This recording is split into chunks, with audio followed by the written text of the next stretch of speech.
नमस्कार दोस्तों, आज फिर से हम जुड़ चुके हैं अपने हिंदी साहित्य यूट्यूब चैनल में।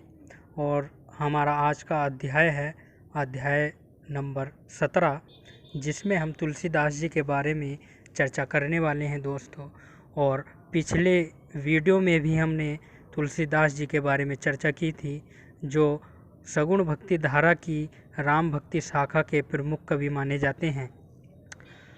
तो जल्दी से जल्दी सभी विद्यार्थी जुड़ जाएं और अपने हिंदी साहित्य का आनंद लें दोस्तों।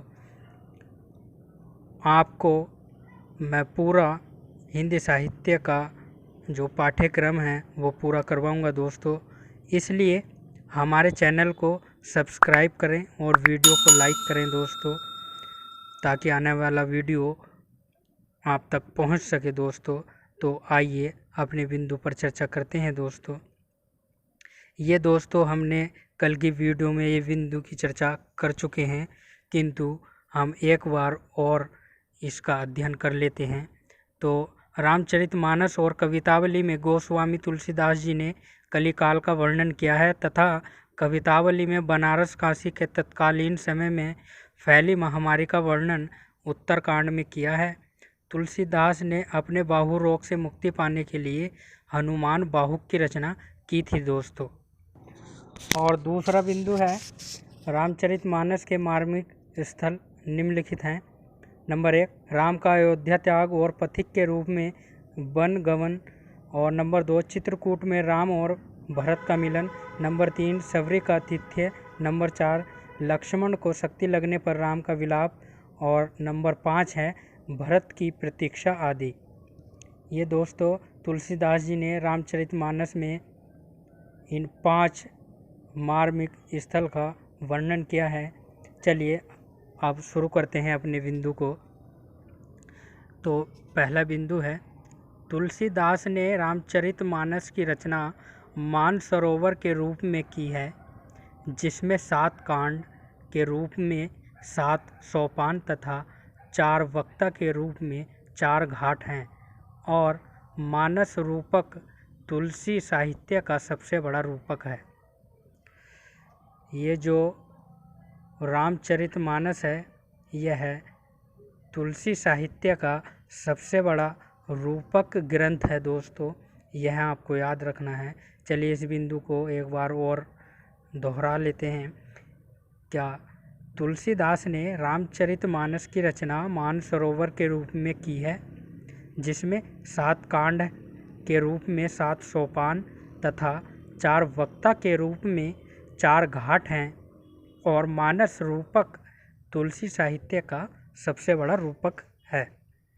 और दूसरा बिंदु है, लाला भगवान दीन और बच्चन सिंह ने तुलसीदास को रूपकों का बादशाह कहा है। लाला भगवान दीन और बच्चन सिंह ने तुलसीदास जी को रूपकों का बादशाह कहा है। नंबर 3 है बिंदु, आचार्य रामचंद्र शुक्ल ने तुलसीदास को अनुप्रास का बादशाह कहा है। यह बहुत महत्वपूर्ण है। क्या आचार्य रामचंद्र शुक्ल ने तुलसीदास को अनुप्रास का बादशाह कहा है? यह आपको याद रखना है दोस्तों। और अगला बिंदु है, डॉक्टर उदय भानु सिंह ने उत्प्रेक्षाओं का बादशाह तुलसीदास जी को कहा है। डॉक्टर उदय भानु सिंह ने उत्प्रेक्षाओं का बादशाह तुलसीदास जी को कहा है, यह भी आपको याद रखना है। और लास्ट बिंदु है, रामचरितमानस पर सबसे अधिक प्रभाव अध्यात्म रामायण का पड़ा है। और तुलसीदास ने मानस को सबसे पहले रसखान को सुनाया था।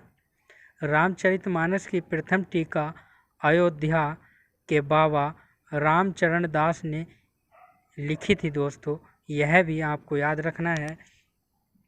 और ये सारे बिंदु आपको याद रखने हैं दोस्तों। चलिए दोस्तों इसको एक बार और पढ़ लेते हैं।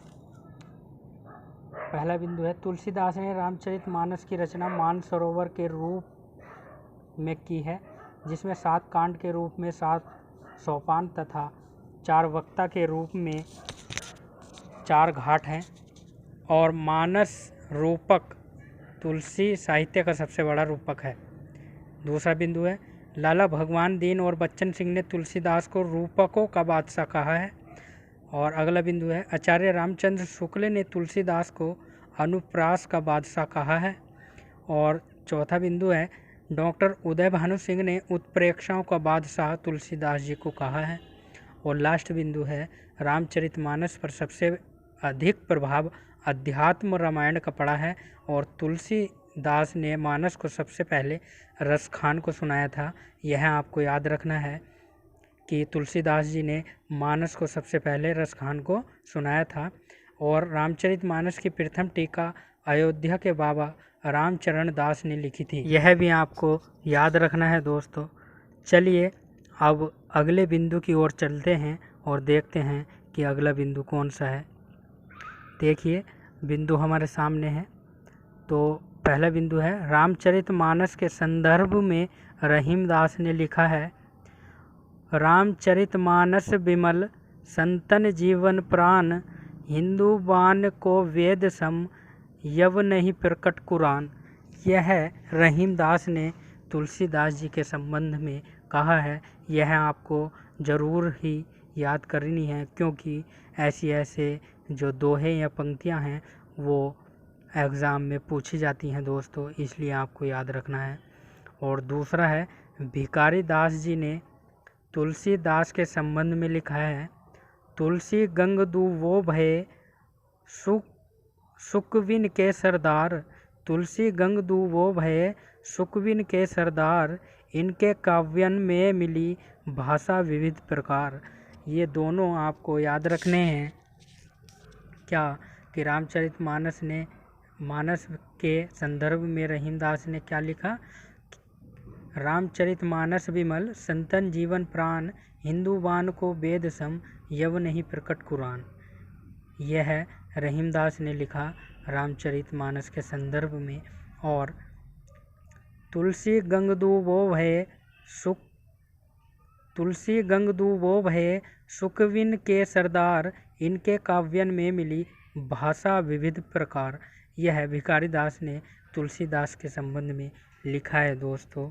यह आपको याद रखनी है। ऐसे प्रश्न बहुत पूछे जाते हैं एग्ज़ाम में, खासकर जो नेट का एग्ज़ाम होता है।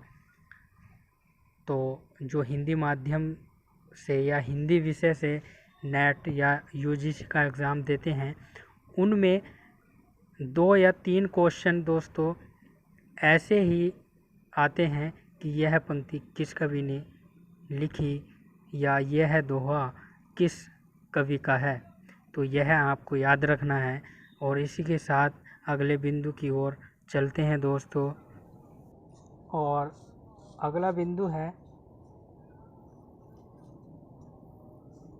बिंदु नंबर 1। पहला बिंदु है अयोध्या सिंह उपाध्याय लिखते हैं कि कविता करके तुलसी ने लसे कविता पाल लसी तुलसी की कला। ये दोस्तों बहुत महत्वपूर्ण है। यह एग्ज़ाम में पूछा गया था 17 या 18 के एग्ज़ाम में पूछा गया था। तब मैंने नेट का एग्ज़ाम दिया था हिंदी माध्यम से। तो उसमें यह पंक्ति पूछी गई थी कि कविता करके तुलसी ने लसे कविता पाल लसी तुलसी की कला, कि यह पंक्ति किस कवि की है। तो अयोध्या सिंह उपाध्याय की यह पंक्ति है दोस्तों। यह आपको याद रखना है।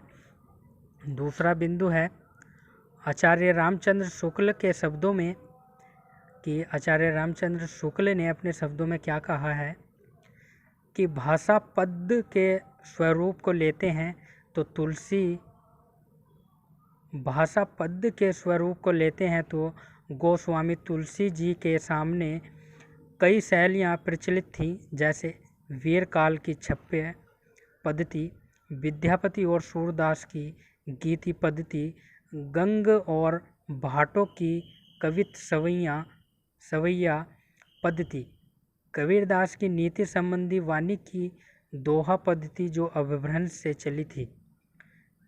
कबीरदास की नीति संबंधी वाणी की दोहा पद्धति जो अपभ्रंश से चली थी। ईश्वरदास की दोहे चौपाई वाली प्रबंध पद्धति इस प्रकार भाषा के दो रूप अवधि एवं ब्रज मिले और रचना की 5 प्रमुख शैलियाँ साहित्य के क्षेत्र में गोस्वामी को मिली। यह आचार्य रामचंद्र शुक्ल ने कहा है दोस्तों, यह आपको याद रखना है। चलिए इसका अध्ययन एक बार और कर लेते हैं। पहले बिंदु को देखेंगे कि अयोध्या सिंह उपाध्याय लिखते हैं कि कविता करके तुलसी ने लसे, कविता पा लसी तुलसी की कला। यह अयोध्या सिंह उपाध्याय ने तुलसीदास जी के बारे में कहा है। और दूसरा है आचार्य रामचंद्र शुक्ल के शब्दों में। आचार्य रामचंद्र शुक्ल तुलसीदास जी के संबंध में क्या कह रहे हैं, देखिए। भाषा पद के स्वरूप को लेते हैं तो गोस्वामी तुलसीदास जी के सामने कई शैलियाँ प्रचलित थी, जैसे वीरकाल की छप्य पद्धति, विद्यापति और सूरदास की गीत पद्धति, गंग और भाटों की कवित सवैया पद्धति, और फिर कबीरदास की नीति संबंधी वाणी की दोहा पद्धति जो अपभ्रंश से चली थी। ईश्वरदास की दोहे चौपाई वाली प्रबंध पद्धति। इस प्रकार भाषा के दो रूप अवधि एवं ब्रज मिले, यानी भाषा के दो रूप अवधि और ब्रज हमारे सामने आए और रचना की 5 प्रमुख शैलियाँ साहित्य क्षेत्र में गोस्वामी जी को मिली। ये सारी बातें जो है आचार्य रामचंद्र शुक्ल ने की हैं दोस्तों। और इसी के साथ मैं आपसे विदा लेता हूँ और आपसे अनुरोध करता हूँ कि आप हमारे चैनल को सब्सक्राइब करें और हमारे वीडियो को लाइक करें दोस्तों, जिससे आप हमारे वीडियो को अगर शेयर करेंगे तो उससे जो वंचित विद्यार्थी हैं वो अपनी तैयारी कर सकेंगे दोस्तों। तो इसीलिए हमारे चैनल को सब्सक्राइब करें और वीडियो को लाइक तथा शेयर करना ना भूलें दोस्तों, आपकी बड़ी कृपा होगी। और इसी के साथ मैं अपने इस अध्याय को संपूर्ण करता हूँ। हमारे वीडियो देखने के लिए धन्यवाद दोस्तों, नमस्कार।